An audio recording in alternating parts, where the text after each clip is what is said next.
পৃথিবীর মেয়ে লোক যাদের স্বামী নেই তারা যে কত অসহায়, যাদের স্বামী আছে এই মানুষগুলো যে কত উপরে আছে তারা নিজেরা টের পায় না। সম্মানিত মা বোন যারা এসেছেন, পৃথিবীতে আপনার যদি কিছুই না থাকে, স্বামী আছে, মনে করবেন দুনিয়ায় এখনো আপনার আছে। স্বামী ছাড়া একটু চলে দেখেন পৃথিবী কেমন। হযরতে আসিয়া, রসিয়া না আসিয়া, এই মহিলা যেদিন ফেরাউনের অত্যাচারে, তার স্বামীর অত্যাচারে একেবারে নিঃশেষ, ওই সময় ফেরেশতা জিবরাইল এসেছিল জান্নাত সাথে নিয়ে। উনি বলেছিলেন, আল্লাহ তুমি জান্নাত পাঠিয়েছো, আমি খুশি হয়েছি, তো জান্নাত আমার লাগবে না, তুমি জান্নাতের ভেতরে এমন একটা ঘর আলাদা ভাবে আমার জন্য বানাও। ইদে ক্বালাত রব্বি বিনলি ইনদাকা বাইতান ফিল জান্নাতি ওয়া নাজ্জিনি মিন ফিরআউনা ওয়া আমালিহি ওয়া নাজ্জিনি মিনাল কওমিজ যালিমিন। তুমি জান্নাতের ভেতরে এমন একটা ঘর আমার জন্য তৈরি করে দাও, যে ঘরে বসে তোমার সব সময় দেখা যায়। তিনি জান্নাতে ঘর বানাতে চেয়েছিলেন, আল্লাহর কাছে চেয়ে নিয়েছিলেন। আর খাদিজাতুল কুবরাকে আল্লাহ নিজে জান্নাতে ঘর বানিয়ে তার কাছে সুসংবাদ পাঠিয়েছেন। দুইজনের বিষয়টাই কিন্তু স্বামী। একজন স্বামীর অত্যাচারে অত্যাচারিত হওয়ার পরে বরদোয়া দেয়নি। আয়াতের দিকে খেয়াল করেছেন? একটু খেয়াল করে শুনবেন। ওয়ানাজ্জিনি, একালে টান আছে। হযরতে আসিয়া ডাক দিয়ে বলেছে, আল্লাহ তুমি আমাকে বাঁচাও আমার স্বামীর অত্যাচার থেকে। আর স্বামী আমাকে অন্য যাদের দ্বারা অত্যাচার করাচ্ছে, বিশেষ করে আমার হাতের ভেতরে ব্রেক লাগিয়েছে, আমার পায়ের ভেতরে ব্রেক লাগিয়েছে, আমার কপালে শলাকা লাগিয়েছে, আমার মাথার উপরে গরম তেল ঢেলে দিচ্ছে, চুলগুলো সব আমার উঠে গেছে, আমারে পোড়া উলঙ্গ করে আমার লজ্জা স্থানের দিকে ওরা বর্ষা মারে। এ কঠিন অবস্থাতে আমি তোমার কাছে একটা দোয়া করলাম, এই দৃশ্য দেখে তুমি যেন রেগে যেও না। ওয়ানাজ্জিনি মিন ফিরআউনা, তুমি আমাকে বাঁচাও ফেরাউন থেকে। আমালিহি ওয়ানাজ্জিনি মিনাল কওমিজ যালিমিন, আর এই জালেম সম্প্রদায় থেকে তুমি আমাকে বাঁচাও, কিন্তু তুমি আমার স্বামীর উপরে গজব দিও না। কি বুঝলেন আপনি? এত বড় কঠিন অত্যাচার, জুলুম, নির্যাতনের সময়ও তিনি স্বামীর জন্য বরদোয়া দেননি। হ্যাঁ, বলেছিলেন যে আপনি আমাকে বাঁচান, কিন্তু আপনি আমার স্বামীর উপরে কোনো গজব দিয়েন না। মা বোন যারা এসেছেন, বিভিন্ন জায়গায় বসে আছেন, সাতক্ষীরার মেয়েরা, একটা স্বামী মাথার ঘাম পায়ে ফেলে কত কষ্ট করে আপনার জন্যে। পুরুষের এই কষ্টটা, এই শ্রমটা, এই টেনশন যদি আপনার মাথার উপরে চাপিয়ে দেওয়া যায়, আপনি একদিনও টিকে থাকতে পারবেন না। এত বড় কঠিন অবস্থায় আপনাকে আল্লাহ সংসার করাচ্ছে, সারাটা জীবন এই লোকটা মাথার ঘাম পায়ে ফেলে আপনার জন্য সব করে। হঠাৎ একটা সাবান যদি একটু কম হয়ে যায়, তখন আপনি বরদোয়া দিয়ে ফেলেন। নবীজি বলেন, আমি মেরাজে গিয়ে জাহান্নামে মেয়েদেরকে বেশি দেখেছি দুইটা কারণে। এক নাম্বারে তারা স্বামীর নাশকরিয়া করে, সারা জীবন ঠিক আছে, হঠাৎ একটা কিছু কম হয়ে গেলেই বরদোয়া দিয়ে দেয়। এরকম ছোট মনের বউ নেই। এই কথা বলেন না কেন? দুই নাম্বারে ওরা গীবত করে বেশি, এক জায়গায় বসলে শুধু পরনিন্দা পরচর্চা করে। এই দুইটা কারণে মেয়েদেরকে নবীজি বেশি জাহান্নামে দেখেছেন। হাদিসটা পড়লে মনে হয় এই দুই কারণের মহিলা বাংলাদেশে বেশি। কত বড় কঠিন পরিস্থিতিতেও স্বামীর জন্য তিনি বরদোয়া না দিয়ে দোয়া করেছিলেন যে আমার স্বামীর কে যেও না, তার উপরে তুমি গজব দিও না, তুমি আমাকে বাঁচাও। আর একজনের নাম বললাম খাদিজাতুল কুবরা। এই মহিলা তাকে আল্লাহ সালাম দেওয়া, জান্নাতে ঘর বানিয়ে পাঠানো এই স্বামীর কারণে। সারাটা জীবন পড়ে দেখলাম উনি কোনোদিন এক ওয়াক্ত নামাজ পড়েননি, একটা রোজা রাখেননি জীবনে কোনোদিন, একদিনের জন্য পর্দায় ছিলেন না খাদিজা, এক জীবনে একটা হজও করেননি, একটা টাকা কোনোদিন যাকাতও দেননি। কারণ এই বিধানগুলো সব নাজিল হয়েছে তার ইন্তেকালের পরে, এজন্য উনি পাননি। এরপরও আল্লাহ তাকে সালাম দিলেন, জান্নাতে ঘর বানিয়ে সুসংবাদ পাঠিয়ে দিলেন। একটাই কারণ ছিল, ওই 27টা কারণ বলতে গেলে আমার শিক্ষা হবে না, আমি একটা বলছি। তিনি জীবনে যতদিন স্বামীর সংসারে ছিলেন, মুহাম্মদুর রাসূলুল্লাহ তার স্বামী, কোনো দিন একদিনের জন্যও স্বামীর মনে তিনি দুঃখ দেননি। এখানে যত স্বামী বসে আছেন আমি সহ গ্যারান্টি দিয়ে বলতে পারবেন আল্লাহর দিকে তাকিয়ে যে জীবনে কোনোদিন সাংসারিক জীবনে একদিনের জন্য আমার বউ আমাকে দুঃখ দেয়নি, কষ্ট দেয়নি। তোলেন তো দেখি হাত। সভাপতি না এটা? এইটা সভাপতিও হাত তুলতে পারিনি, তার মানে ঝামেলায় আছে। আমিও তুলতে পারলাম না, আমি মিথ্যা কথা বলবো কেন? কি আশ্চর্য মা বোনেরা, ভিডিও দেখতেছেন আপনারা, কি চিন্তা করে দেখেন, এখানে হাজার হাজার স্বামী বসে আছে, একটা স্বামীও হাত তুলতে পারেনি। কারণ আমি কসম দিয়েছিলাম আল্লাহর নামে, যেন মিথ্যা কথা বলবে কি করে।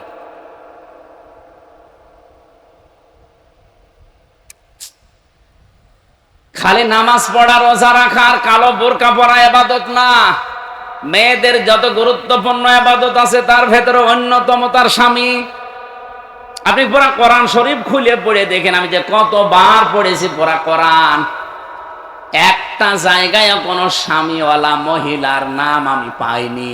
আসিয়ার নাম আল্লাহ কোরআনে দেয়নি, ইমরাতা ফেরাউন দিয়েছে, কিন্তু এই মহিলার নাম আল্লাহ কোরআনে দিলেন কারণ এই মহিলার নাম কোরআনে আছে, তার স্বামী ছিল না দুনিয়ায়। মারিয়াম নাম কি বলেন বলেন? যে মানুষের স্বামী ছিল তাদের নাম আল্লাহ কোরআনে দেননি। হ্যাঁ, স্ত্রীর নাম স্বামীর সাথে জুড়ে দিয়েছেন। আবু লাহাবের স্ত্রীর নাম আছে অমরাতুহু, লূত নবীর স্ত্রীর নাম আছে ইমরাতা লূত, কিন্তু নাম নেই। বলেন তো আল্লাহ কি লূত নবীর স্ত্রীর নাম জানতেন না? বলেন বলেন। আবু লাহাবের স্ত্রীর নাম উম্মে জামিল, জানতেন না আল্লাহ? কেন নাম দিলেন না? মেয়েরাই জানে স্বামীর গুরুত্ব দেবেন। এখান থেকে আমি আর একটা শিক্ষা পেয়েছি। আজ বহু মানুষ এই দেশে আমি দেখি, এটা রেকর্ড হচ্ছে এই জন্য বলছি, এরা বলে হুজুর আমি নামাজ পড়ি, রোজা রাখি, আমার বউ পর্দায় থাকে, আমার ব্যবসা হালাল, আমি কোনো ঝামেলার ভেতরে নেই। এটা দ্বারাও বোঝাতে চায় যে এই দেশে যে রাজনৈতিক বিষয়গুলো এর ভেতরে আমি নেই, আমি ভালো মানুষ। আপনি একটু সূরা আরাফ 8 নাম্বার পারা 20 নাম্বার পৃষ্ঠা 3 নাম্বার লাইনের 83 নাম্বার আয়াত একটু বাড়িছে, আজকে মিলাবেন তো। আমি আবার বলছি, সূরা আরাফ 8 নাম্বার পারা 20 নাম্বার পৃষ্ঠার 3 নাম্বার লাইনের 83 নাম্বার আয়াত। যত তাফসির বাংলাদেশে আছে আমি অন্তত 42টার উপরে মিলিয়েছি, সব মুফাসসির আয়াতের ব্যাপারে একই কথা দিয়েছেন। আপনি বাড়ি যায় আজকে মিলাবেন, আপনি দেখবেন আপনি কোন কোন স্তরে আছেন। ফানজাইনাহু ওয়া আহলাহু ইল্লা মারাতাহু কানাত মিনাল গাবিরিন। আসরের নামাজের সময় দুইজন ফেরেশতা আল্লাহ পাঠিয়ে দিলেন। তারা এসে বলে, লূত নবী আপনার উম্মতদেরকে নিয়ে আপনি এখান থেকে অন্য জায়গায় চলে যান, আমরা আল্লাহর গজব এখানে নাজিল করব, কারণ এরা নারীতে নারীতে পুরুষে পুরুষে বিবাহ করা আরম্ভ করেছে। আল্লাহর সিস্টেম তারা পাল্টিয়ে ফেলেছে। আল্লাহ পাক একে অন্যের প্রতি যে আকর্ষণ দিয়েছিল সেইটাই তারা নষ্ট করে আজ মেয়েতে মেয়েতে বিয়ে করতে চায়, পুরুষে পুরুষে জেনা করে। এদেরকে আল্লাহ রাখবেন না। কারণ জেনা ব্যভিচার যেখানে বেড়ে যায় ওই জায়গাটা অভিশপ্ত হয়ে যায়। মাগরিবের সময় এখানে আমরা গজব নাজিল করব, কিন্তু সাবধান, ইল্লাম রাতাহু, আপনার স্ত্রীকে আপনি নেবেন না। কানাত মিনাল গাবিরিন, সে পশ্চাৎগমনকারীদের অন্তর্ভুক্ত। আমার প্রশ্ন আয়াত পড়ার পরে আমি জিজ্ঞাসা করলাম, যতগুলো তাফসীর পড়ে পড়ে মিলিয়েছি, পরে আমি জিজ্ঞাসা করলাম নিজের কাছে, কেন আল্লাহ লূত নবীর স্ত্রীকে নিতে নিষেধ করলেন? অথচ তার সাথে সংসার করছেন, ছেলে মেয়ে হচ্ছে, তার বাড়িতে একাধারে খাবার খায় একসাথে, এক ছাদের নিচে, অথচ গজব নাজিল হওয়ার সময় উম্মতদেরকে নিতে বলেন, নিজের স্ত্রীকে বাদ দিতে বলেন। ও সাতক্ষীরাবাসী, বিবেক খাটান, বুদ্ধি খাটান, বলেন তো লূত নবীর স্ত্রীর চরিত্র খারাপ ছিল? বলেন না। না, এই পৃথিবীতে কোন নবীর স্ত্রীর চরিত্র খারাপ ছিল না, তার চরিত্র হীনা ছিল না। কারণ কোন হারাম রক্তের ভেতরে আল্লাহ নবীদের রক্ত প্রবেশ করার নাই।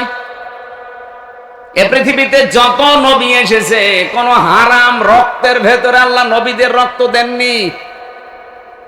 লূত নবীর স্ত্রীর চরিত্র ভালো ছিল, সে চরিত্র হীনা ছিল না।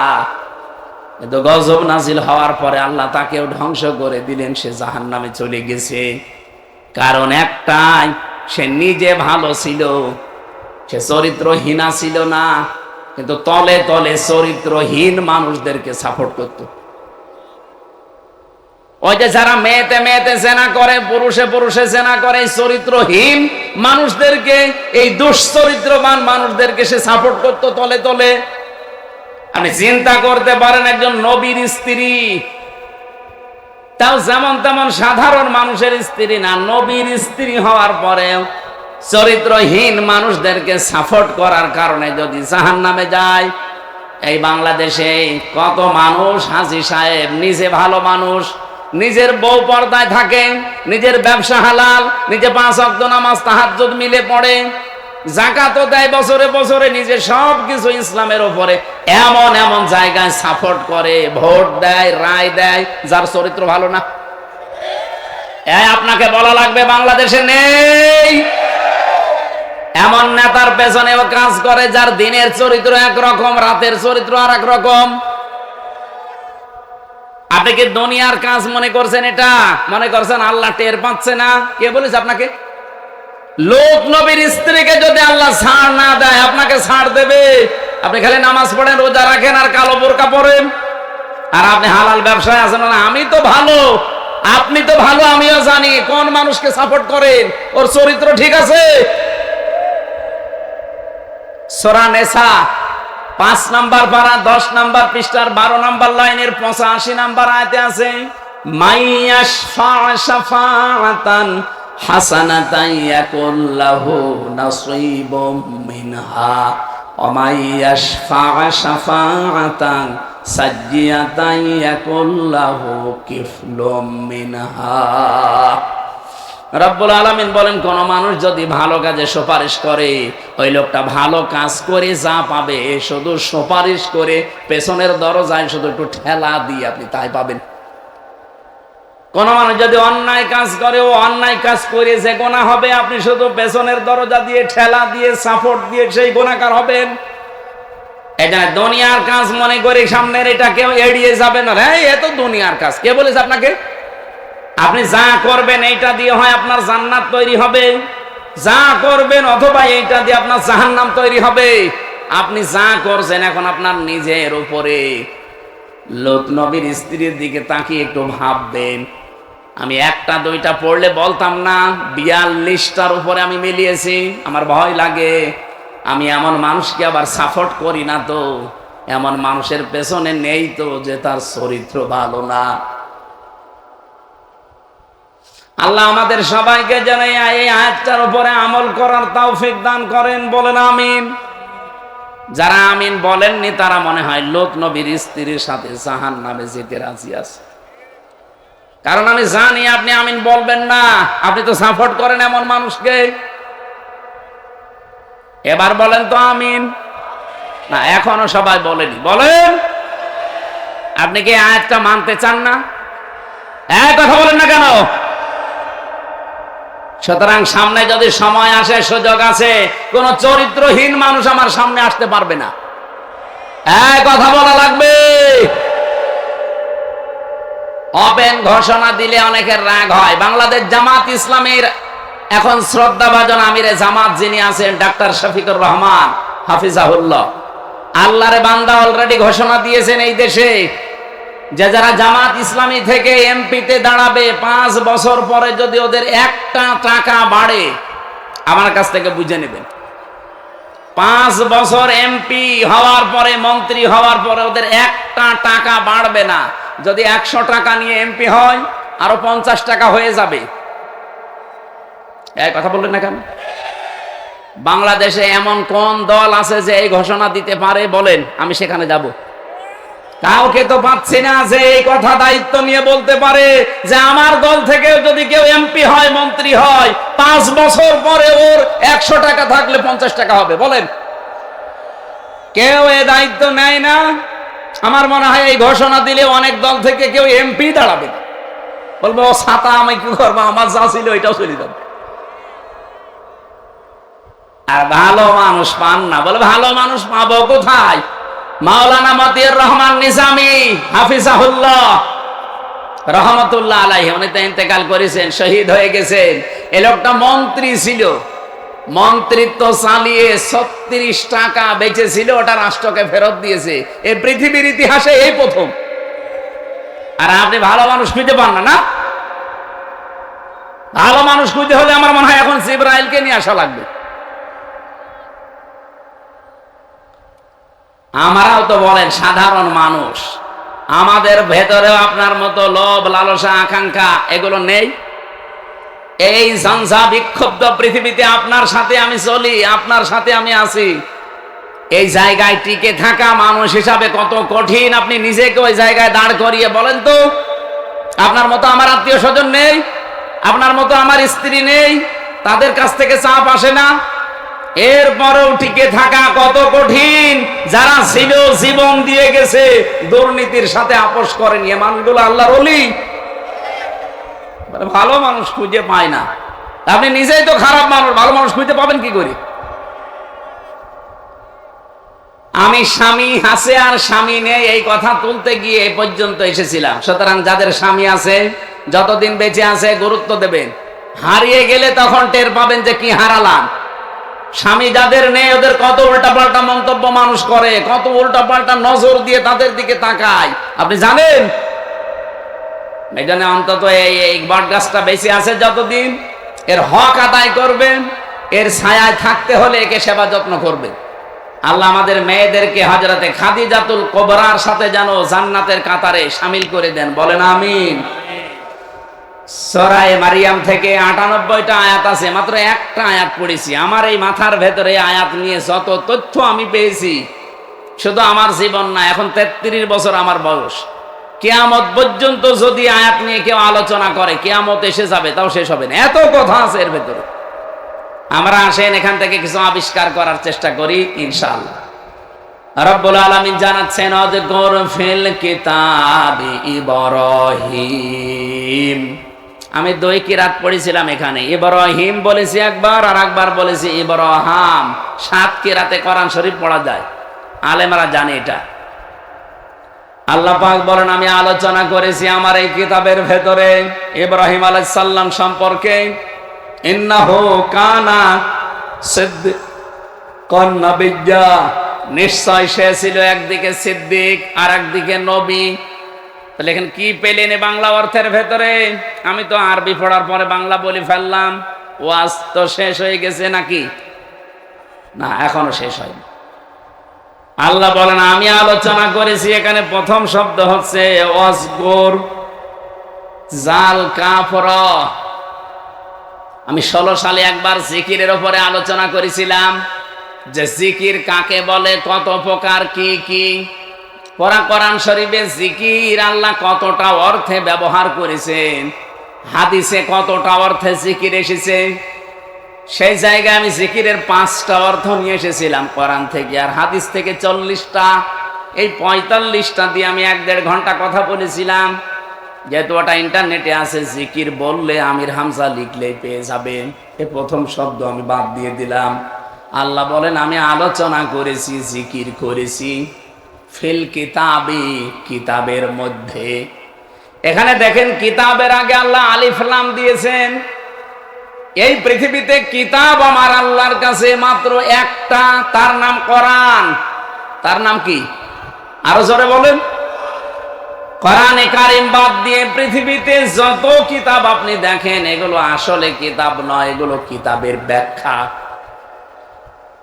দুনিয়াতে যত কিতাব আপনি লাইব্রেরিতে দেখেন, এই সব কিতাবগুলো হচ্ছে আল্লাহর কোরআনের ব্যাখ্যা। আল্লাহর কাছে আসল কিতাব কোরআনে কারিম। তাফসিরে ফি জিলালিল কোরআনে আমি পঞ্চকি আরেকটা তাফসিরের নাম ওটা সফওয়াতুত তাফসির, তাফাসির। এর ভেতরে আমি পেয়েছিলাম কোরআনের নাম আল্লাহ দিয়েছেন 55টা। কোরআনের প্রথম নাম আল কোরআন, 2 নাম্বার নাম হচ্ছে আল ফুরকান, এরপরে আল কিতাব, 3 নাম্বার নাম আজ জিকির, 5 নাম্বার নাম হচ্ছে আত তানজিল। এরকম একটা একটা করে 55টা নাম আল্লাহ দিয়েছেন। 3 নাম্বার যেটা, তার নাম আল কিতাব। আল্লাহ কিতাবের আগে আলিফ লাম দিয়ে নির্দিষ্ট করার কারণ হচ্ছে এই পৃথিবীতে একটাই মাত্র কিতাব এখন আছে, কিয়ামত পর্যন্ত থাকবে, যেটা মানুষকে হেদায়েত দিতে পারে। এজন্য যালিকাল কিতাবু লা রাইবা ফি, আলেমরা আছে যারা, তাদেরকে বলছি আল্লাহ যালিকাল কিতাবু, কিতাবের আগে আলিফ লাম দিয়ে নির্দিষ্ট করে দিয়েছেন। এই জন্য পৃথিবীতে একটা মাত্র কিতাব আল্লাহ পাঠিয়েছেন, যার ক্ষমতা এখনো পর্যন্ত আছে, কিয়ামত পর্যন্ত থাকবে, যে মানুষকে এসে হেদায়েত দেওয়ার ক্ষমতা রাখে। কোরআনে কারিম মানুষকে হেদায়েত দিতে পারে, এই ক্ষমতা কোরআনের নেই। আরো জোরে বলেন। কিন্তু কোরআন থেকে হেদায়েত পাওয়ার জন্য আপনার মন থাকা লাগবে আগে, এইটা আসল বিষয়। আল্লাহ বলেন আমি কিতাবের ভেতরে ইব্রাহিমের জিকির করেছি, আলোচনা করেছি, বিস্তারিত ব্যাখ্যা দিয়েছি তার নামে। কিন্তু কিতাব থেকে কিছু কেউ যদি নিতে চায়, তার প্রথম শর্ত তার মন তৈরি করা লাগবে। আজকে আমির হামজা না, আমার বাবা না, কাবা শরীফের ইমামকে এখানে নিয়ে এসে যদি আপনি ওয়াজ করান, আর আপনার যদি মন তৈরি না হয় কোরআন থেকে হেদায়েত নেওয়ার মতো, কাবার ইমাম ওয়াজ করলো আপনার কিছুই হবে না। আমি আর কোরআন শরীফ কতটুকুই পড়েছি বলেন? 33 বছর বয়সে। আমার চাইতে কত বয়স্ক মানুষ এখানে বসে আছে, 60 বছর, 70 বছর, 80 বছর। কতটুকু পড়তে পারে তারা কোরআন? এখানে অন্তত যারা বসে আছে, আমি গ্যারান্টি দিতে পারি কোরআন শরীফের প্রত্যেকটা শব্দের অর্থ আমার জানা আছে। এই কথা কেউ বুকে হাত দিয়ে বলতে পারবে না। এই যে অনার্স মাস্টার্স করা এই লোকটা, যতগুলো শিক্ষক শিক্ষিকা এখানে আশপাশে আছে, আমি গ্যারান্টি দিলে কেউ বলতে পারবেন না, আমারও সম্ভব না। হ্যাঁ, আমি পড়েছিলাম কিন্তু আমার সব মনে নেই, আমার এখন আবার স্টাডি করা লাগবে। অথচ একজন মানুষের নাম আমি নিজে পড়েছি, তার জীবনী দেখলাম, গিরিশচন্দ্র সেন, এই নরসিংদী বাড়ি, শিবপুরে। ও লোকটা পুরা কোরআন শরীফকে শুধু অর্থ লেখে নাই, তাফসিরও লিখেছে। আর আমরা জানি যারা তাফসির লেখে, তারা এক একটা শব্দের একটা অর্থ না, একাধিক অর্থ তার জানা থাকা লাগবে, তাছাড়া সে তাফসির করতে পারবে না। কারণ এমন এমন শব্দ আছে, সেই শব্দের ব্যাখ্যাটা আপনাকে ওই জায়গায় ওই হিসাবে মিলানো লাগবে। এই যে দরবা মানে মারা, দরবা মানে দৃষ্টান্ত দেওয়া, দরবা মানে সফর করা, দরবা মানে উপমা, একটা একটা করে প্রায় 33টা অর্থ আছে এই দরবা শব্দের। এখন সব অর্থ যদি আপনি এক জায়গায় মিলিয়ে দেন, কিয়ামতের আগেও তাফসির মিলাতে পারবেন না। যেখানে যেইটা লাগবে, অ্যাপ্রোপ্রিয়েট হবে, ওই শব্দের অর্থ ওখানে ওই জায়গায় ওইভাবে মিলাতে হবে। আল্লাহ হয়তো এখানে দরবা দিয়ে দৃষ্টান্ত দিচ্ছেন, এখন যদি বলেন না আমি দরবা মানে জানি মারা, আমি এখানে মারা অর্থ করব, হবে? মিলাতেই পারবেন না।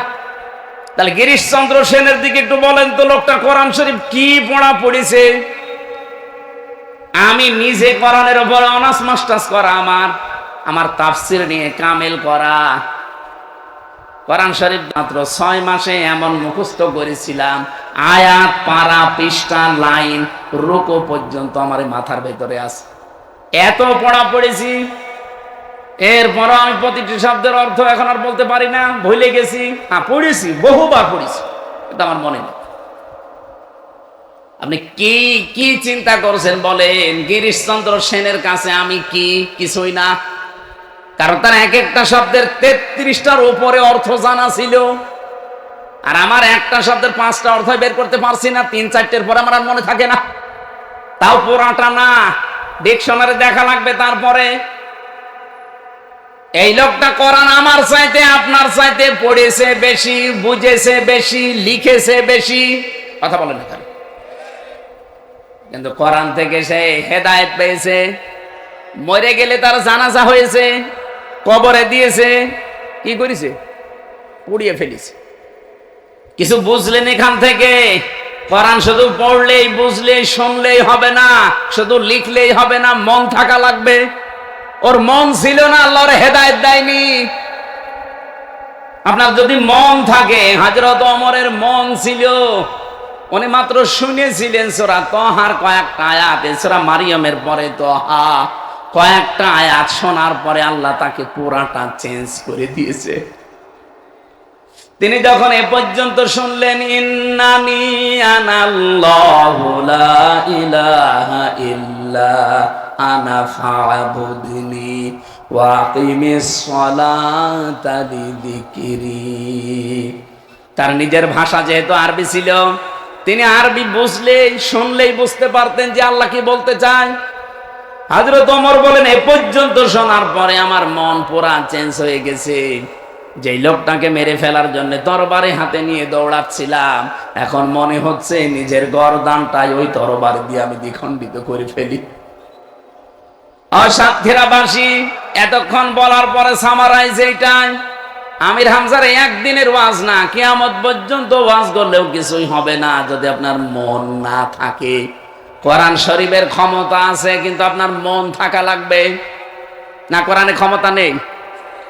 দুনিয়ার সব মানুষকে হেদায়েত দেওয়ার ক্ষমতা কোরআন রাখে না? রাখে না।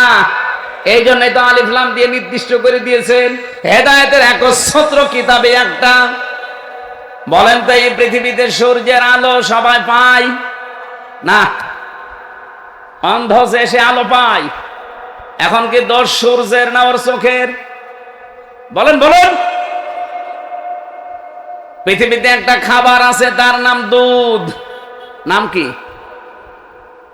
এই দুধ কিন্তু তরল হয়। যতক্ষণ ঘি না হবে, মাখন না হবে, জমাট না বাঁধবে, ততক্ষণ তো তাকে ড্রিঙ্ক বলা যায়। কিন্তু এখন চিকিৎসা বিজ্ঞান যারা আছে, খাদ্য বিভাগে যারা দায়িত্বে আছে, তারা কিন্তু এই শব্দটাকে ড্রিঙ্ক বলে না, বলে milk is an ideal food. Ideal drink বলার দরকার ছিল যে আদর্শ পানীয় না, আদর্শ খাবার বলা হয়। কেন? তো তরল জিনিস আপনি খাবার বলবেন কেন? বিজ্ঞান পৃথিবীর 12,500 খাবারের উপরে গবেষণা চালিয়েছে। দেখেছে আপনার যদি ক্ষুধা লাগে খাবার খাবেন, ক্ষুধা মিটে যাবে, কিন্তু পিপাসা মিটবে না। আপনার যদি পিপাসা লাগে আপনি পানি খাবেন, পিপাসা মিটে যাবে, কিন্তু ক্ষুধা মিটবে না। এই একটাই মাত্র খাবার দুনিয়ায় আছে যেটা খেলে পিপাসাও মিটে যায়, ক্ষুধাও মিটে যায়, তার নাম দুধ। এই কথা বললেন না কেন? এই পৃথিবীতে একটা মানুষ জন্ম নেওয়ার পর 2 বছর যদি দুনিয়ার কিছু না খায়, শুধুমাত্র দুধ খায়, তাও সে বেঁচে থাকতে পারবে। এমনকি বিজ্ঞান জানাচ্ছে একটা মানুষ মরণ পর্যন্ত যদি কিছু না খায়, শুধু দুধ খায়, দুনিয়ায় জন্ম থেকে মরণ পর্যন্ত দুনিয়ার কোনো খাবার খায়নি, শুধু দুধ খেয়েছে, তাও সে বেঁচে থাকতে পারবে। কারণ খাবার এবং পিপাসা দুইটার চাহিদা এর ভেতরে আছে। একটা মানুষ যখন জন্ম নেয়, এই দিন থেকে শুরু করে প্রতিদিন 8, 9 বার 10 বার করে তার দুধ খাওয়া লাগে মায়ের স্তন থেকে।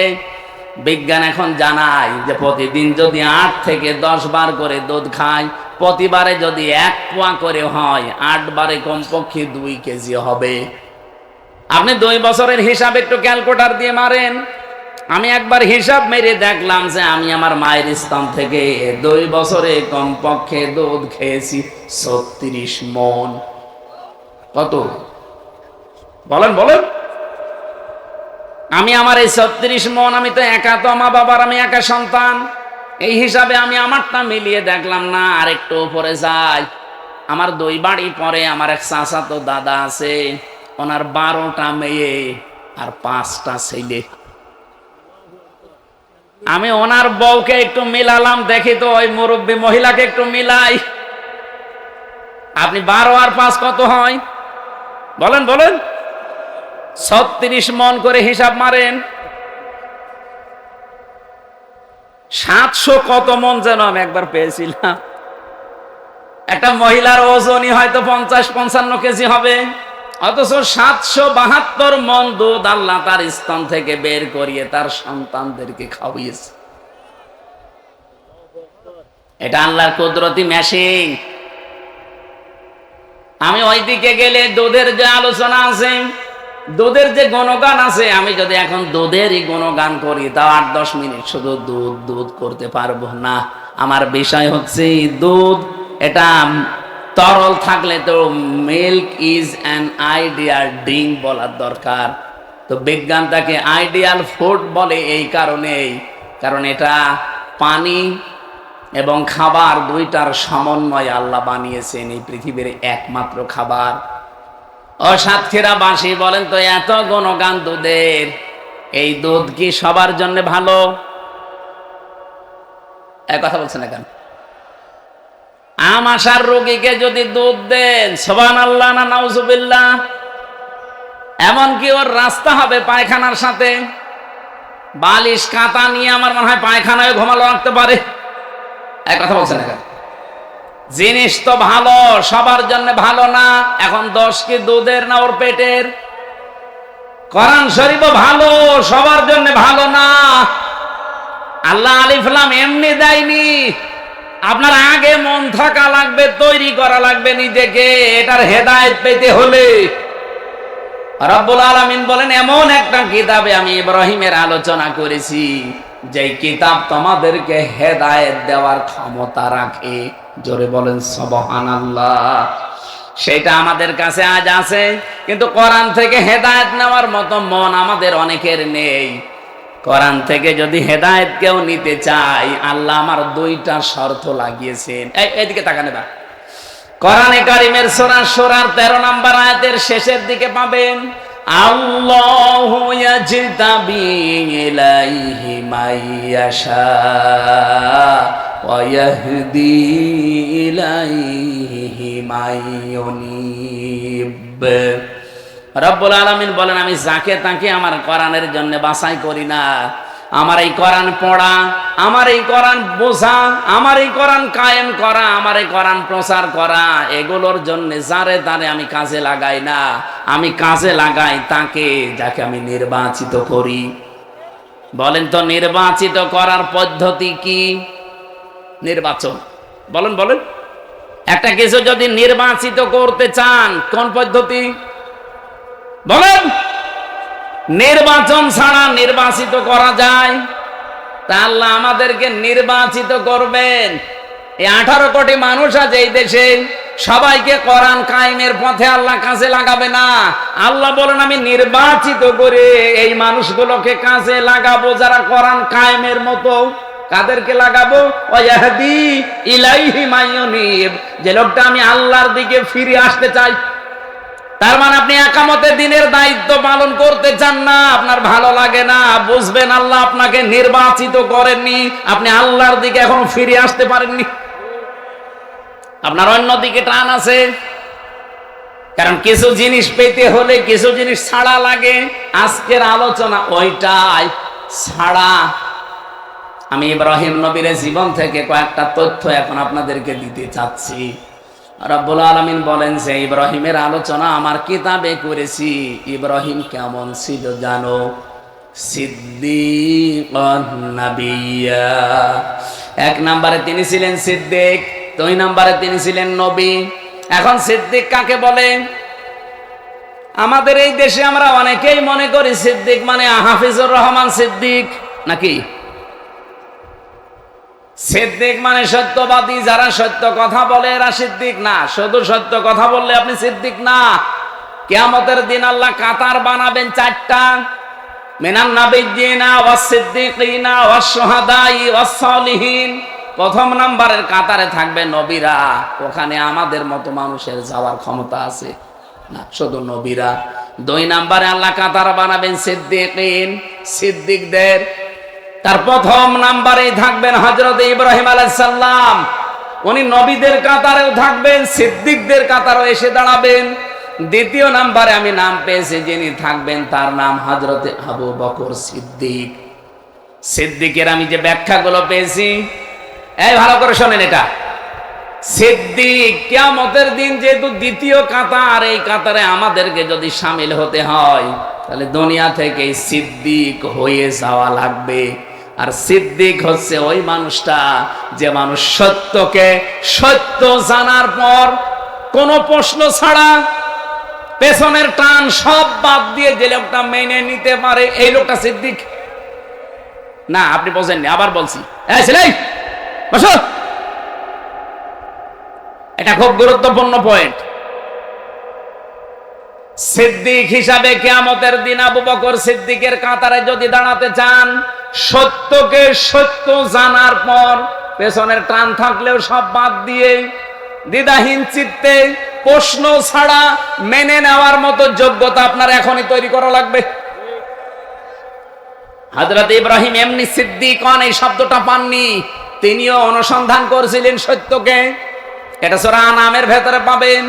ফালাম্মা জান্না আলাইহিল লাইলু রা কাওকাবা ক্বালা হাযা রাব্বি ফালাম্মা আফালা ক্বালা লা উহিব্বুল আফিলিন।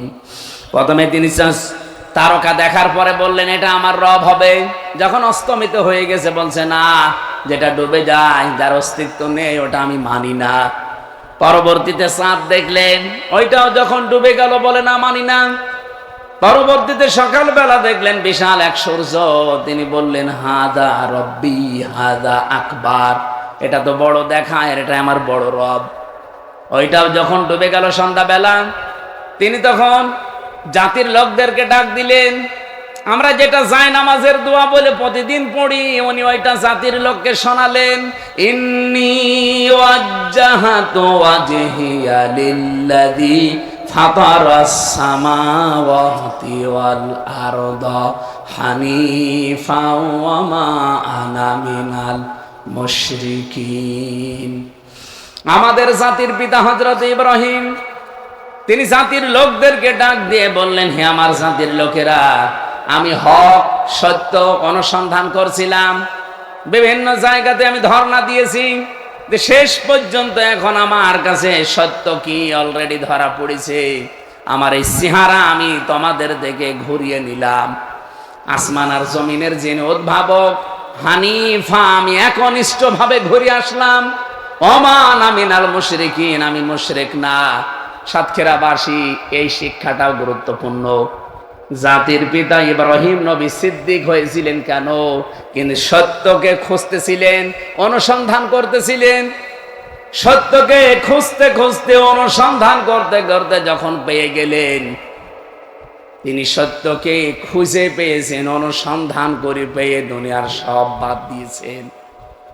উনি জানতেন যে আমার জাতির লোক এখন আমার শত্রু হয়ে যাবে, কারণ এরা মূর্তি পূজা করে, এরা দরগা পূজা করে, এরা দুর্গা পূজা করে, এরা সূর্য পূজা করে, চন্দ্র পূজা করে, তারকা পূজা করে। আমি যদি এখন বলি ইন্নী ওয়াজ্জাহাতু ওয়াজহিয়া লিল্লাযী, আমি জানি এদের থেকে আমি এখন মুক্ত হলে অনেকে আমার বিরুদ্ধে চলে যাবে। তিনি সত্যকে অনুসন্ধান করে খুঁজে তারপরে মেনে নিয়েছিলেন। আর আমাদের চোখে আঙ্গুল দিয়ে দেখিয়ে দিলেও আমরা সত্যকে মানতে চাই না। আমার কথার অর্থ বোঝেননি? উনি সত্য খোঁজ করে করে পেয়েছিলেন, আর আমাদের চোখে আঙ্গুল দিয়ে সত্য কোনটা হক কোনটা দেখিয়ে দিলেও মানুষ মানতে চায় না। তা আপনি সিদ্দিকের কাতারে কিয়ামতে উঠবেন কি করে? প্রতিদিন 17 বার করে আপনি নিজে নিজে বরদোয়া নিজের ঘাড়ে নিয়ে নিচ্ছেন। মাগদুবি আলাইহিম ওয়ালাদ-দাল্লিন। প্রতিদিন কয়বার পড়েন? শুধু ফরজ নামাজ যদি পড়ে থাকেন 17 বার পড়া লাগে। আল্লাহর কাছে প্রত্যেক দিন আমি বলতেছি, আল্লাহ তুমি গজব দাও, এবং পথভ্রষ্ট যারা তাদের পথে আমাদেরকে তুমি চালাবে না। এখানে দুইটা জাতির নাম তাফসিরে আছে, একটা ইহুদি আর একটা খ্রিস্টান, একটা অভিশপ্ত আর একটা পথভ্রষ্ট। বলেন তো তারা অভিশপ্ত হয়েছিল, পথভ্রষ্ট হয়েছিল কেন? ইহুদি খ্রিস্টানদের জীবনী পাওয়া যায়, পুরাটা পড়ি আমি এতটুকু পেয়েছি। ওদের কিতাব তাওরাতে, ওদের কিতাব ইনজিলে, ওখানে আমাদের নবীর পরিচয় দেওয়া ছিল। আমাদের নবী যে শেষ নবী এই পরিচয় ছিল প্রায় 999 জায়গায়, কিন্তু ওরা মানে নাই। হিংসা করে, অহংকার করে ওরা মানতো না। বলতো মোহাম্মদ গরিব মানুষ, আর মুসলমানদের ধর্মে আসবে কেন? ইহুদি ধর্মে আসতে পারে না শেষ নবী, ও মানি না। হিংসা করে, অহংকার করে, সত্যকে সত্য জানার পরেও যারা মানে না, ওরা হয় ইহুদি নাই খ্রিস্টান। এ বাংলাদেশে এরকম মুসলমান এখন নেই। এই কথা বোঝা লাগবে। নেই। আপনি কিন্তু জানেন যে সত্য কোনটা, হক কোনটা, আপনি জানার পরেও হয় হিংসা করে নাই অহংকার করে মানেন না।